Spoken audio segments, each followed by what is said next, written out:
지금부터 제가 직접 겪은 제 모든 믿음을 완전히 뒤바꾼 충격적인 이야기를 들려드릴게요.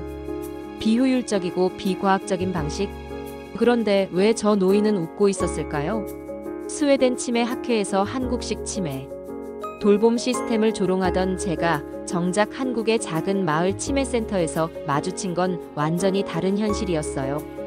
북유럽 의학의 자존심이라고 자부했던 제가 평생 한 번도 울지 않았는데 그날 한국에서는 눈물을 멈출 수 없었습니다. 치매로 기억을 잃은 한 할머니가 제 이름을 또렷하게 부르는 순간 말이에요.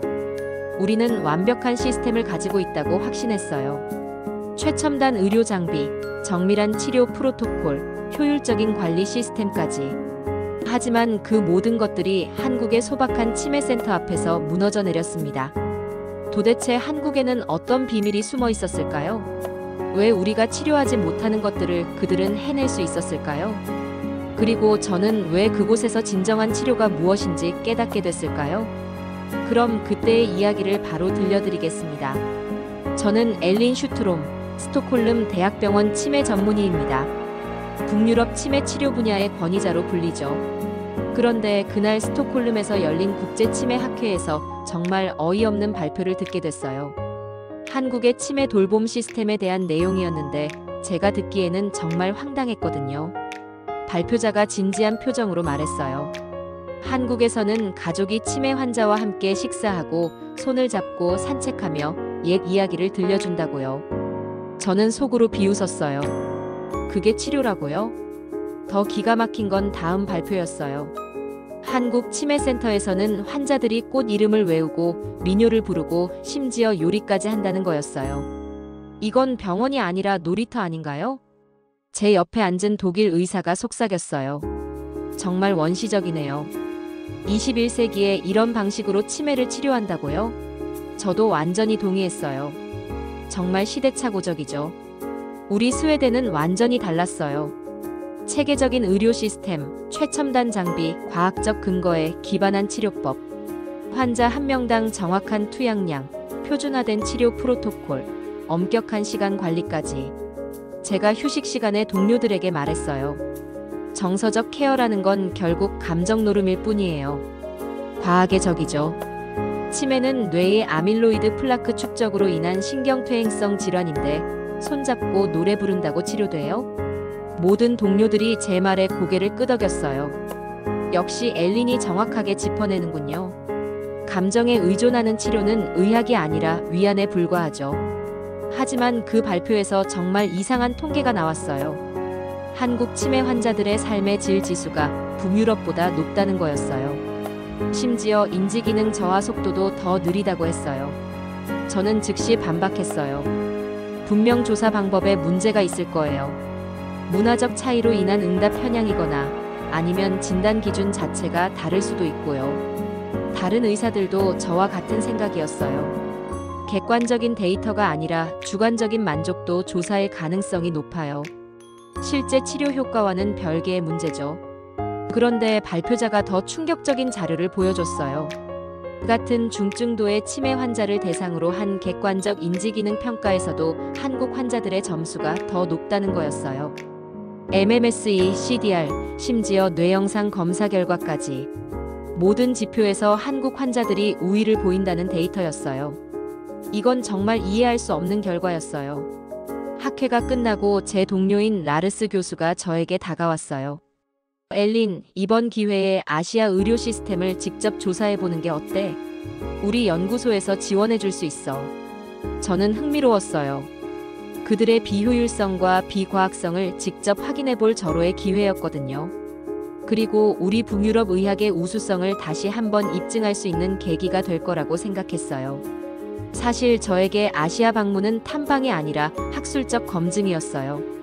그들이 주장하는 치료 효과가 정말 존재하는지 아니면 단순한 착각인지 과학적으로 분석하고 싶었거든요. 제가 치매 분야에서 쌓은 경력은 정말 화려했어요. 18년간 4천여 명의 환자를 치료했고 국제학술지에 논문을 123편 발표했어요. 유럽 치매학회에서는 올해의 연구자상도 받았고요. 특히 저는 효율성의 달인이었어요. 환자 한 명당 정확히 12분, 진단부터 처방까지 모든 과정을 표준화했어요. 감정적 교류는 시간 낭비라고 생각했거든요. 제 치료실은 마치 정밀한 기계처럼 돌아갔어요.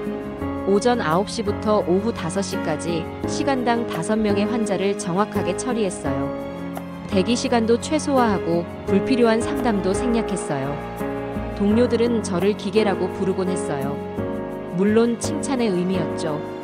엘린만큼 체계적이고 효율적으로 치매를 다루는 의사는 없다고 했어요. 저도 그런 평가에 자부심을 느꼈고요. 환자들의 개인적인 사연이나 가족사에는 관심이 없었어요. 그런 건 사회복지사나 상담사의 영역이지 의사가 신경 쓸 일이 아니라고 생각했거든요. 감정이 개입되면 객관적 판단이 흐려진다고 믿었어요. 환자를 불쌍히 여기거나 동정하는 순간 과학적 치료는 불가능해져요. 냉정함이야말로 의사의 가장 중요한 덕목이라고 생각했어요. 그런 제가 한국에 가서 뭘 보게 될 거라고 예상했을까요? 당연히 낙후된 시설과 비과학적인 치료법들, 그리고 감정에 휘둘리는 의료진들이겠죠. 한국행 비행기표를 예약하면서도 저는 이미 보고서 제목을 생각하고 있었어요. 동양 치매 치료의 한계와 서구 의학의 우월성. 이런 제목으로 논문을 쓸 생각이었거든요. 동료들에게도 자신있게 말했어요. 이번 출장으로 감정 중심 치료법의 문제점을 명확히 입증해 보겠어요. 과학적 의학이 얼마나 우수한지 다시 한번 보여주죠. 하지만 제가 한국에서 보게 될 것들은 제 모든 신념을 산산조각 낼 충격적인 현실이었어요. 그것도 제가 전혀 예상하지 못한 방식으로 말이에요. 인천공항에 도착하자마자 뭔가 이상한 느낌이 들었어요. 공항 직원들이 치매를 앓는 것 같은 노인 승객을 도와주는 모습이 정말 자연스러웠거든요. 스웨덴에서는 볼 수 없는 광경이었어요. 충북으로 향하는 버스 안에서도 계속 의아한 장면들을 목격했어요. 한 젊은 남성이 휠체어에 앉은 노인과 함께 여행하는 모습. 간병인이 아니라 가족으로 보였는데 정말 자연스럽게 대화하고 있었어요. 스웨덴에서는 치매 환자와 장거리 여행을 하는 가족을 거의 본 적이 없어요. 전문 시설에 맡기는 게 일반적이거든요. 그런데 여기서는 마치 당연한 일인 것처럼 보였어요. 치매 센터가 있는 마을에 도착했을 때 첫인상은 정말 실망스러웠어요. 건물은 오래되어 보였고 주차장은 비포장에 잡초까지 자라고 있었어요. 이게 정말 의료시설인가 싶었죠. 입구에서부터 뭔가 이상했어요. 병원 특유의 소독약 냄새가 전혀 나지 않았거든요. 대신 꽃향기와 음식 냄새가 섞여서 나왔어요. 정말 의아했어요. 안내를 맡은 박민정 간호사가 저를 맞이했어요. 친절하긴 했지만 제가 보기에는 너무 감정적으로 보였어요. 저에게 인사하면서 따뜻하게 미소 짓고 손까지 잡더라고요. 스웨덴에서는 의료진과 방문자 간의 이런 신체 접촉은 상상할 수 없어요. 전문성과 거리감을 유지하는 게 기본이거든요. 그런데 여기서는 마치 가족을 대하듯 했어요. 박민정 간호사가 말했어요. 저희 센터는 좀 특별해요. 어르신들이 집에 있는 것처럼 편안하게 지낼 수 있도록 하는 게 목표거든요. 저는 속으로 생각했어요. 이게 병원인가 펜션인가? 센터 내부로 들어가면서 더욱 당황스러웠어요. 복도 벽면에 최신 의료 장비나 인증서 대신 환자들이 그린 그림들과 가족 사진들이 걸려 있었어요. 정말 비전문적으로 보였거든요. 가장 충격적이었던 건 의료 장비의 부재였어요. MRI는커녕 CT 스캐너도 보이지 않았어요. 심지어 기본적인 뇌파 검사 장비도 없었어요. 이런 곳에서 어떻게 정확한 진단을 하겠어요? 박민정 간호사가 제 표정을 읽었는지 설명했어요. 저희는 장비보다는 사람과 사람 사이의 관계를 중시해요. 어르신들과의 소통이 가장 중요한 치료라고 생각하거든요. 저는 이해할 수 없었어요. 관계가 치료보다 중요하다고요? 치매는 뇌의 구조적 변화로 인한 질환인데 대화로 신경세포를 재생시킬 수 있다는 건가요? 정말 비과학적인 접근이었어요. 첫 번째 방에 들어갔을 때 정말 기가 막혔어요. 치매 환자들이 보호자, 가족들과 함께 한 테이블에 앉아서 점심을 먹고 있었거든요. 마치 가정집 식당 같은 분위기였어요. 스웨덴에서는 절대 볼 수 없는 장면이었어요. 우리는 환자와 보호자를 철저히 분리해서 관리해요. 감염 방지, 전문적 치료, 효율적 관리를 위해서 말이에요. 한 할머니가 손자로 보이는 청년과 이야기를 나누며 깔깔 웃고 있었어요. 손자가 할머니 입에 직접 밥을 떠넣어주고 할머니는 손자의 뺨을 쓰다듬고 있었어요. 또 다른 테이블에서는 중년 여성이 아버지로 보이는 노인에게 어릴 적 이야기를 들려주고 있었어요. 노인은 가끔 고개를 끄덕이며 미소를 짓고 있었어요. 저는 속마음으로 생각했어요. 이건 케어가 아니라 그냥 가족 모임이잖아요. 전문적인 치료와는 거리가 멀어 보였거든요. 이런 식으로 해서 정말 치료 효과가 있을까요? 박민정 간호사가 제게 조용히 말했어요. 저 할머니는 중증 치매 환자세요. 평소에는 말도 거의 안 하시는데 손자가 오면 완전히 다른 사람이 되세요. 저는 여전히 회의적이었어요. 다른 공간으로 이동하면서 더 많은 의아한 장면들을 목격했어요. 복도 곳곳에서 의사나 간호사가 아닌 가족들이 환자를 돌보는 모습들이 보였어요. 휠체어에 앉은 할아버지를 며느리로 보이는 여성이 정원으로 데리고 나가고 있었어요. 그냥 산책이 아니라 나무와 꽃 이름을 하나하나 가르쳐주고 있었어요. 다른 곳에서는 손녀로 보이는 어린 소녀가 할머니에게 책을 읽어주고 있었어요. 할머니는 잠들어 있는 것 같았는데도 소녀는 계속 이야기를 들려주고 있었어요. 저는 박민정 간호사에게 물어봤어요. 가족들이 이렇게 직접 참여하는 게 정말 효과가 있나요? 전문 의료진이 하는 게 더 안전하고 효율적이지 않을까요? 박민정 간호사가 눈을 반짝이며 대답했어요. 처음에는 저희도 그렇게 생각했어요. 하지만 가족이 함께할 때 어르신들의 반응이 완전히 달라져요. 표정부터 시작해서 모든 게 변해요. 숫자로는 설명할 수 없지만 분명한 변화가 있다는 말에 저는 더욱 의구심이 들었어요. 의학은 과학이에요. 모든 것이 객관적 데이터와 통계적 근거로 뒷받침되어야 하는 거 아닌가요? 오후 프로그램 시간이 되자 더욱 당황스러운 장면이 펼쳐졌어요. 복잡한 인지 훈련이나 체계적인 물리치료 대신 환자들이 모여서 민요를 부르고 있었거든요. 한 할머니가 구슬픈 목소리로 오래된 민요를 부르기 시작하자 다른 환자들도 하나둘 따라 부르기 시작했어요. 심지어 가사를 거의 완벽하게 기억하고 있더라고요. 저는 정말 놀랐어요.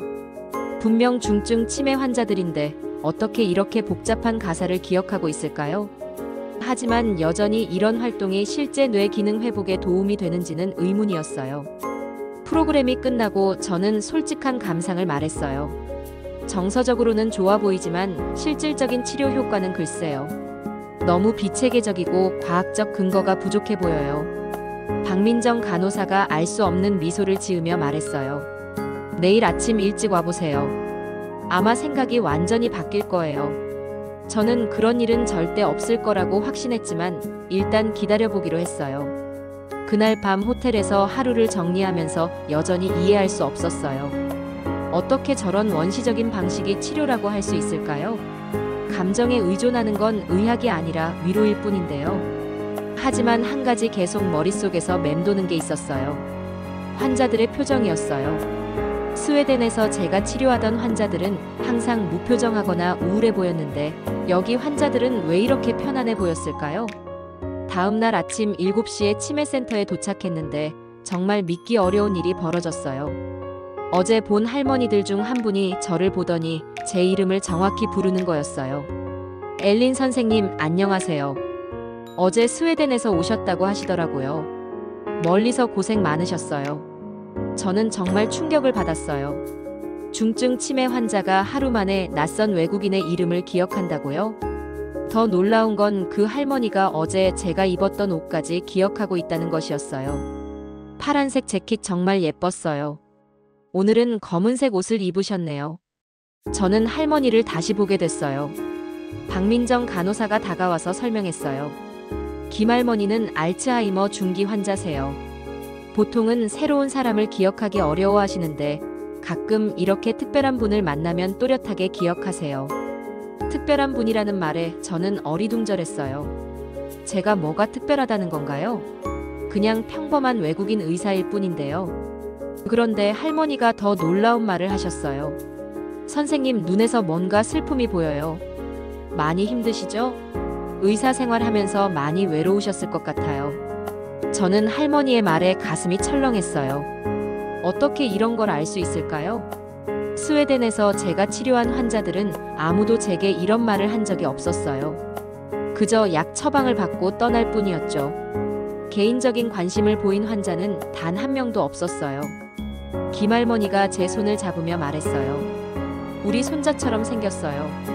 똑똑하고 착한 얼굴이에요. 근데 너무 혼자만 끙끙 앓는 것 같아요. 가족들과 많이 대화하세요. 정말 신기한 건 김할머니가 제 직업과 상황을 정확히 파악하고 있다는 것이었어요. 의사라는 걸 어떻게 알았는지, 외롭다는 걸 어떻게 감지했는지 정말 이해할 수 없었어요. 다른 환자분들도 마찬가지였어요. 어제는 저를 무시하거나 관심을 보이지 않던 분들이 오늘은 하나하나 인사를 건네더라고요. 이 할아버지는 제게 다가와서 이렇게 말했어요. 스웨덴 음식은 어때요? 우리나라 김치도 드셔보세요. 몸에 좋아요. 그리고는 정말로 김치를 가져다 주시더라고요. 저는 정말 당황스러웠어요. 스웨덴에서는 치매 환자가 의료진에게 음식을 권하는 일 같은 건 상상도 할 수 없거든요. 환자와 의사 사이에는 명확한 경계가 있어요. 박할머니는 더 구체적이었어요. 젊었을 때부터 의사하셨어요? 얼굴에 피로가 많이 쌓였네요. 쉬엄쉬엄 하세요. 환자들은 선생님이 건강해야 더 잘 낫거든요. 이런 상황이 계속되자 저는 정말 혼란스러웠어요. 치매 환자들이 어떻게 이렇게 세심한 관찰을 할 수 있을까요? 인지 기능이 떨어진 상태에서도 이런 공감 능력이 남아있다는 건가요? 점심시간에 더욱 놀라운 일이 벌어졌어요. 김할머니가 저를 자기 테이블로 초대하더니 직접 반찬을 떠서 제 앞에 놓아주시는 거였어요. 이거 우리 며느리가 만든 거예요. 정말 맛있어요. 스웨덴에는 이런 음식 없죠?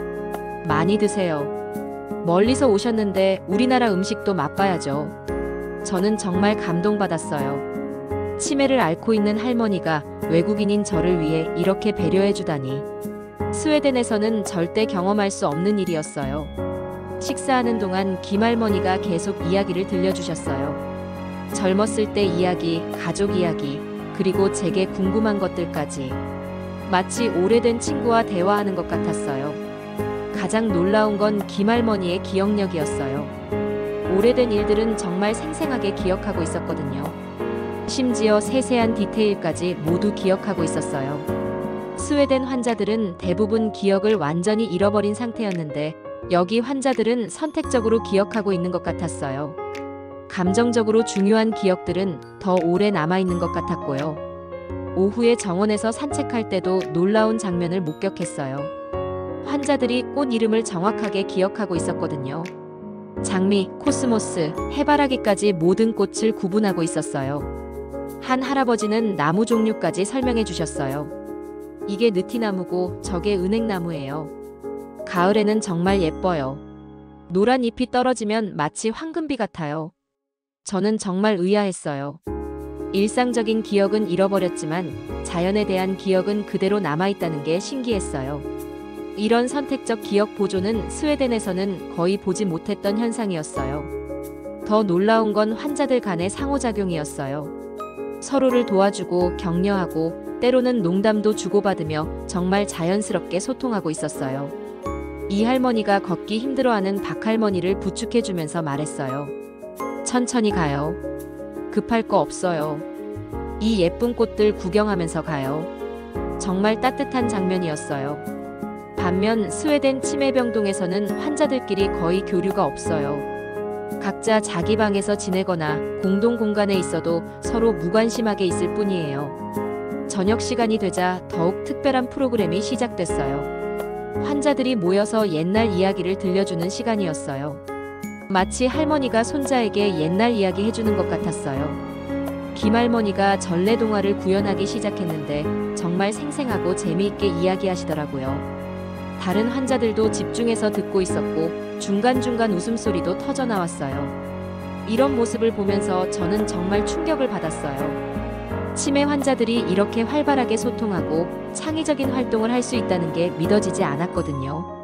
스웨덴에서는 치매 환자들을 주로 수동적인 존재로 여겨요. 치료를 받는 대상이지 능동적으로 무언가를 창조하거나 기여하는 존재로는 보지 않거든요. 그런데 여기서는 환자들이 오히려 다른 사람들에게 기쁨과 감동을 주고 있었어요.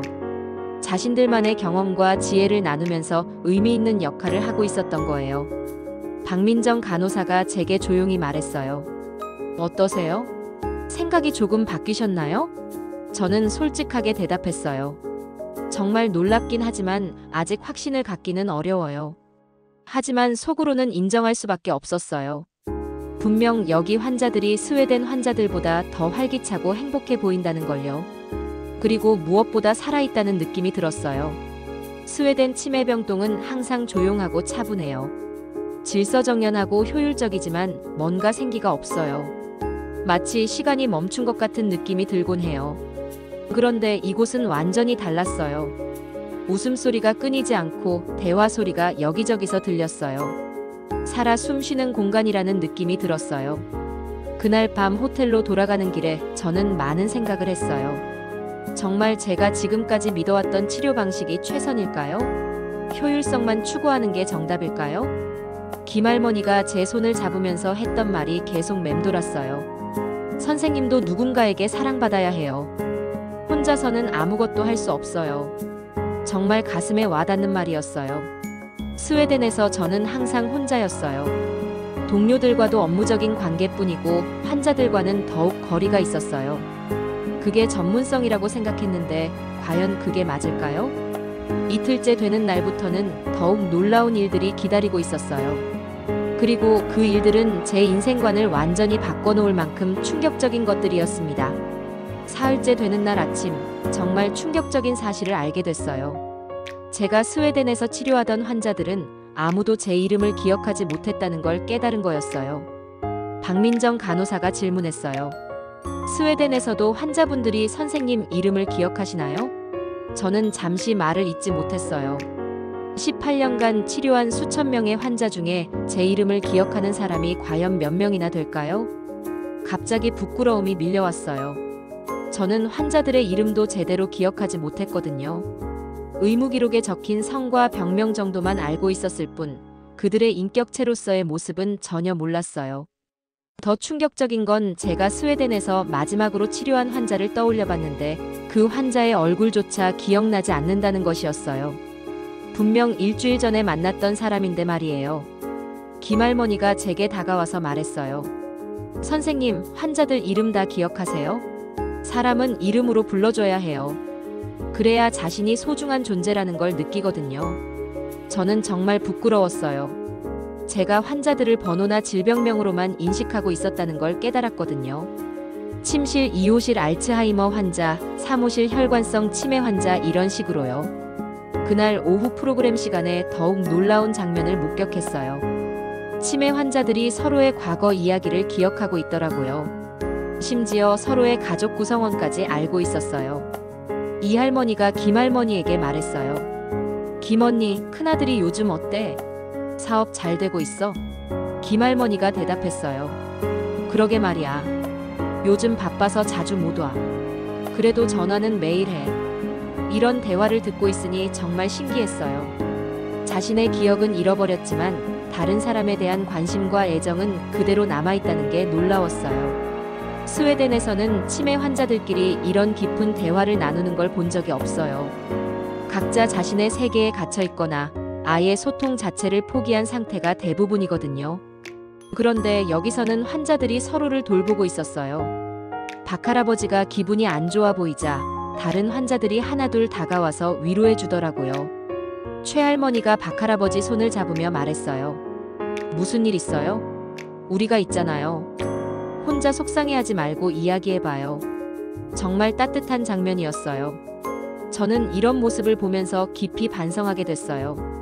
치매라는 것이 단순히 기억을 잃는 병이 아니라 인간관계와 소통의 단절로 이어지는 병이라는 걸 깨달았거든요. 스웨덴에서는 치매 환자를 격리시키고 관리하는 데 집중해요. 안전하고 효율적이지만 환자들이 점점 더 고립되고 소외되는 결과를 낳고 있었어요.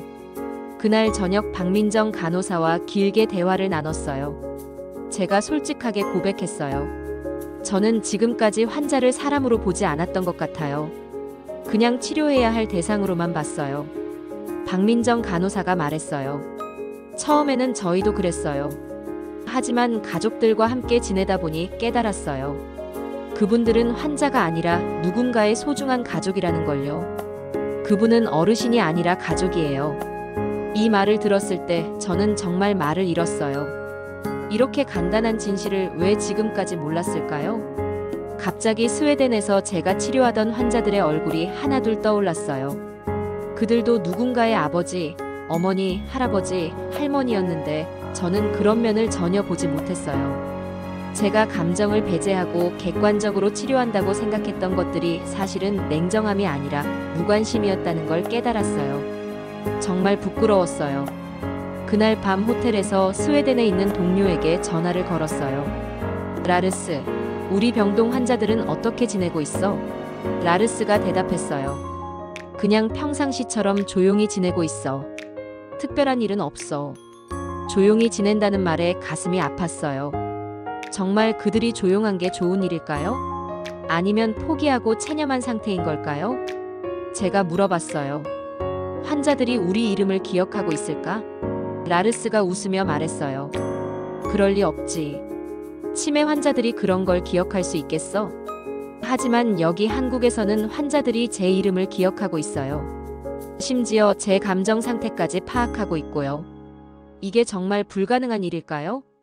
다음 날부터는 더욱 놀라운 변화들이 저를 기다리고 있었어요.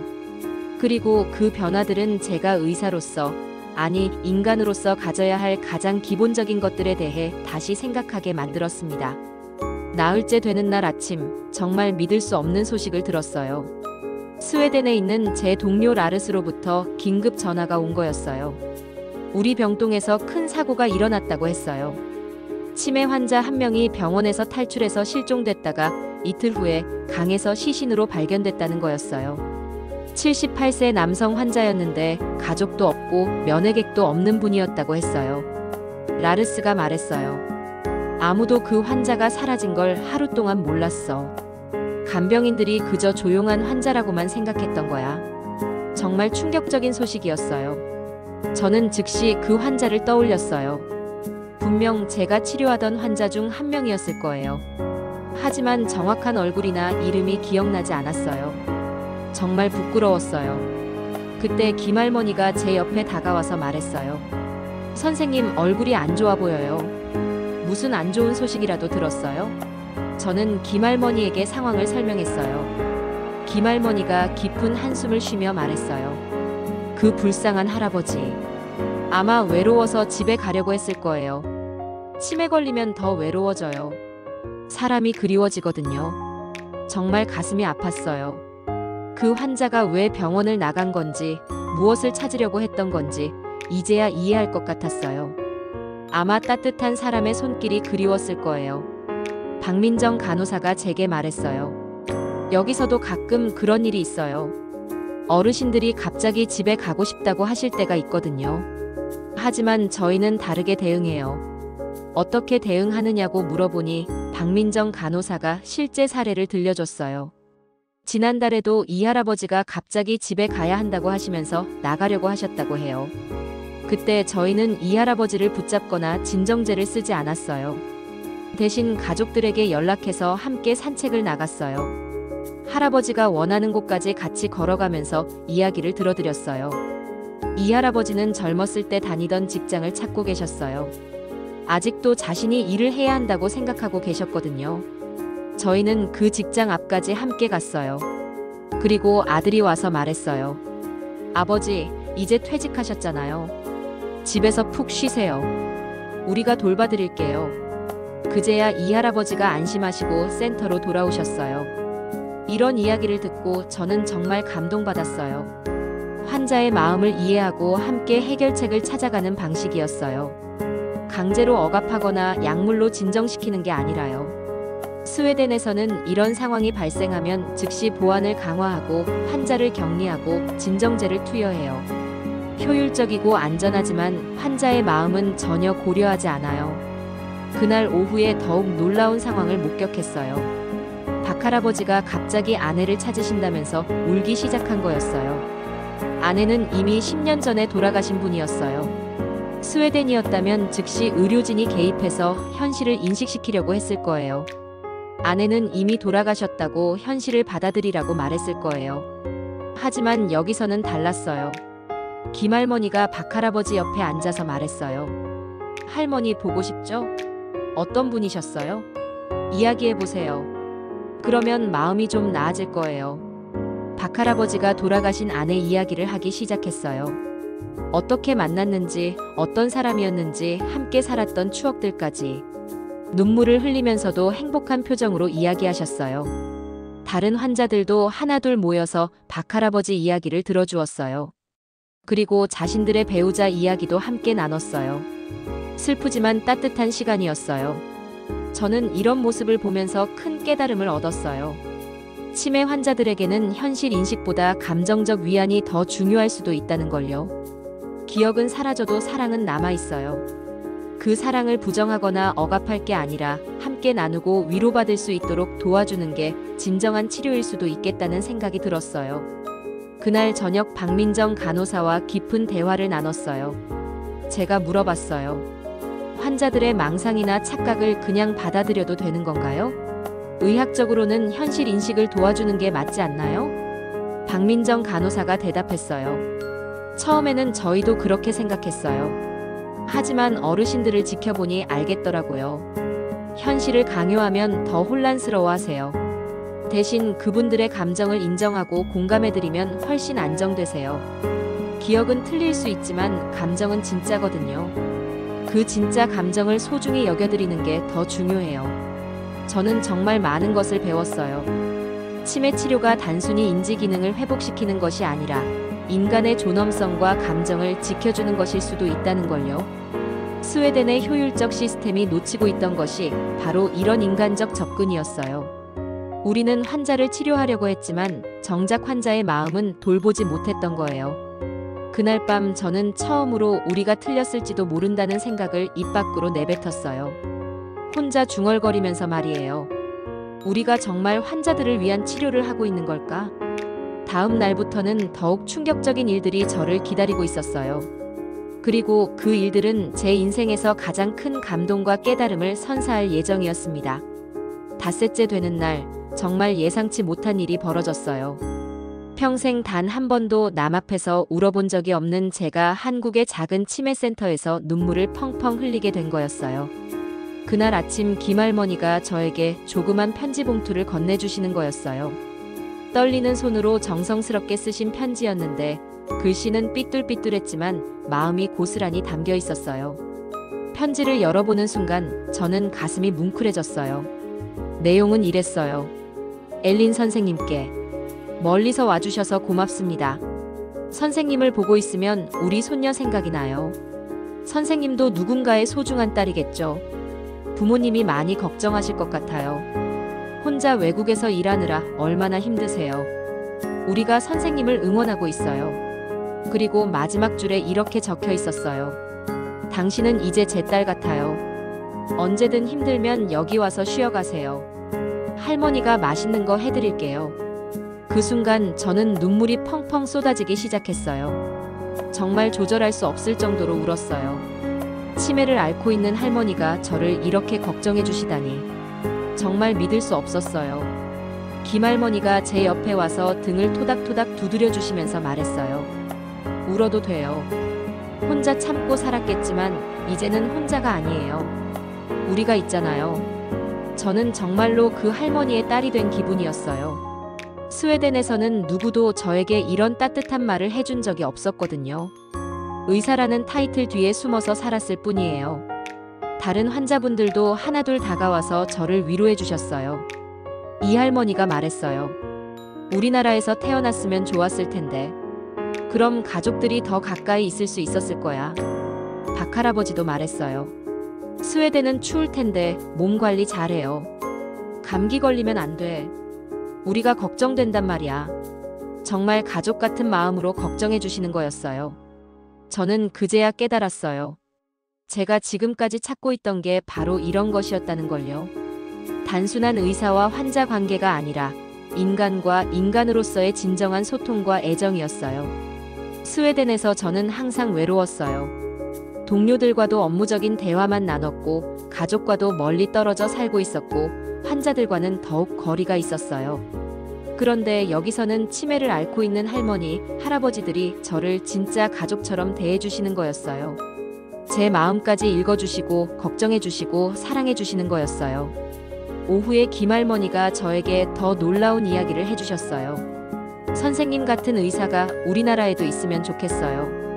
마음씨 착한 의사 말이에요. 병만 보는 게 아니라 사람을 보는 의사요. 저는 김할머니의 말씀에 더욱 부끄러워졌어요. 제가 정말 환자를 사람으로 봤던 적이 있었나요? 항상 질병과 증상에만 집중했지 그 사람의 마음과 감정은 외면했던 것 같아요. 김할머니가 계속 말했어요. 의사도 사람이에요. 로봇이 아니라고. 환자를 사랑하고 걱정하고 함께 아파해줘야 해요. 그래야 진짜 치료가 되는 거예요. 정말 맞는 말씀이었어요. 저는 지금까지 감정을 배제하는 것이 전문성이라고 생각했는데 사실은 그게 진정한 치료를 방해하고 있었던 거예요. 그날 저녁 박민정 간호사와 마지막 면담을 했어요. 제가 솔직하게 고백했어요. 저는 지금까지 의사가 아니라 기술자였던 것 같아요. 진료는 했지만 치료는 하지 못했어요. 박민정 간호사가 말했어요. 그렇게 생각하실 필요 없어요. 선생님이 변화하려는 마음을 가지신 것만으로도 충분해요. 이제부터 다르게 하시면 돼요. 저는 물어봤어요. 어떻게 하면 여기 할머니들처럼 환자를 사랑할 수 있을까요? 박민정 간호사가 웃으며 대답했어요. 사랑은 억지로 하는 게 아니에요. 마음을 열면 저절로 생겨요. 그분들을 환자가 아니라 가족으로 생각해 보세요. 내 어머니, 내 아버지라고 생각하고 대해 보세요. 그러면 자연스럽게 사랑이 생겨날 거예요. 그날 밤 제 마지막 날이었는데 환자분들이 모두 모여서 작별 인사를 해주셨어요. 정말 감동적인 시간이었어요. 마치 가족들이 여행 떠나는 딸을 배웅해주는 것 같았어요. 김할머니가 제 손을 꼭 잡으시면서 말했어요. 스웨덴 가서도 우리 잊지 말아요. 편지도 써주시고 사진도 보내주세요. 우리가 항상 선생님 생각할 거예요. 이 할머니는 직접 만든 전통 매듭을 선물해 주셨어요. 이걸 보면 우리 생각나실 거예요. 몸에 지니고 다니시면 건강하게 지낼 수 있을 거예요. 정말 정성스럽게 만든 선물이었어요. 박할아버지는 종이에 한글로 제 이름을 써주셨어요. 엘린이라고 한글로 쓰면 이렇게 돼요. 예쁘죠? 한국 이름 같아요. 정말 신기하고 감동적이었어요. 가장 놀라운 건 환자분들이 제가 스웨덴에서 해야 할 일들에 대해 조언해 주신 것이었어요. 최할머니가 말했어요. 스웨덴 환자들한테도 따뜻하게 대해주세요. 그분들도 사랑받고 싶어 할 거예요. 정말 그랬어요. 치매를 앓고 있음에도 불구하고 이분들이 저보다 훨씬 지혜로웠어요. 인간의 마음을 이해하는 데 있어서는 저보다 훨씬 뛰어나셨어요. 마지막에 김할머니가 제게 가장 소중한 말을 해주셨어요. 엘리나, 의사가 되려고 하지 말고 어머니가 돼봐. 환자들을 내 자식처럼 생각하고 사랑해봐. 그러면 진짜 좋은 의사가 될 수 있을 거야. 그 순간 저는 또다시 눈물이 쏟아졌어요. 어머니가 되라는 말씀이 정말 가슴 깊이 와 닿았거든요. 저는 지금까지 권위자가 되려고만 했지 어머니가 되려고는 한 번도 생각해 본 적이 없었어요. 공항으로 향하는 차 안에서도 계속 눈물이 났어요. 단 일주일이었지만 제 인생에서 가장 소중한 시간이었어요. 그리고 제가 의사로서, 인간으로서 다시 태어나는 계기가 됐어요. 스웨덴으로 돌아가는 비행기 안에서 저는 많은 생각을 했어요. 이제 스웨덴 환자들을 어떻게 대해야 할지, 어떻게 하면 진정한 치료를 할 수 있을지 말이에요. 김할머니가 써주신 편지를 계속 읽으면서 다짐했어요. 저도 한국의 그분들처럼 환자들을 사랑하는 의사가 되겠다고, 기술자가 아니라 치료자가 되겠다고 말이에요. 한국에서의 일주일은 제 인생을 완전히 바꿔놓은 시간이었어요. 그리고 이제 그 변화를 스웨덴에서, 세계에서 실천해야 할 때가 됐습니다. 스웨덴으로 돌아온 후 저는 완전히 다른 사람이 되어 있었어요. 첫 출근 날, 치매병동에 들어서는 순간부터 모든 게 달라 보였어요. 환자들의 표정이 왜 이렇게 무기력해 보이는지, 왜 이렇게 조용한지 이제야 알 것 같았어요. 그들은 치료받는 게 아니라 관리당하고 있었던 거예요. 제일 먼저 찾아간 환자는 에리크 할아버지였어요. 82세의 알츠하이머 환자였는데 항상 창가에 앉아서 밖만 바라보고 계셨어요. 이전에 저라면 그냥 차트를 확인하고 약물 조정만 했을 텐데 이번에는 달랐어요. 에리크 할아버지 옆에 앉아서 말을 걸었어요. 할아버지, 안녕하세요. 저는 엘린이에요. 오늘 기분은 어떠세요? 에리크 할아버지가 저를 쳐다보시더니 놀란 표정을 지으셨어요. 의사가 이렇게 말을 거는 건 처음이었거든요. 에리크 할아버지가 대답하셨어요. 그냥 그래요. 별로 할 일이 없어서 지루해요. 저는 할아버지의 손을 잡았어요. 무엇을 하고 싶으세요? 함께 해봐요. 할아버지가 말했어요. 옛날에 정원 가꾸는 걸 좋아했는데 여기서는 할 수가 없어요. 저는 즉시 간병인들과 상의해서 작은 화분을 가져다 드렸어요. 에리크 할아버지의 눈이 반짝였어요.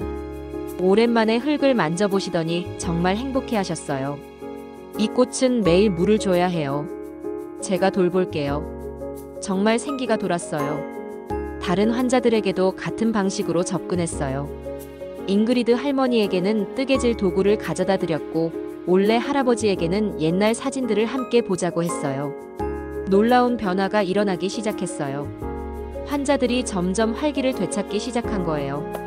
말수도 늘어나고 표정도 밝아지고 서로 간의 대화도 늘어났어요. 동료들은 처음에 의아해했어요. 라르스가 말했어요. 엘린, 갑자기 왜 이렇게 달라졌어? 환자들과 이렇게 친밀하게 지내는 게 전문적인가? 저는 라르스에게 한국에서의 경험을 들려줬어요. 한국에서는 환자들이 의료진을 가족처럼 대해줘요. 그리고 그 결과 훨씬 좋은 치료 효과를 보고 있어요. 라르스가 회의적으로 말했어요. 그건 문화적 차이일 뿐이야. 우리는 우리 방식이 있어. 감정적으로 개입하면 객관적 판단이 어려워질 수 있어. 하지만 저는 포기하지 않았어요. 한 달 후, 우리 병동의 환자 만족도와 인지기능 점수가 눈에 띄게 향상됐거든요.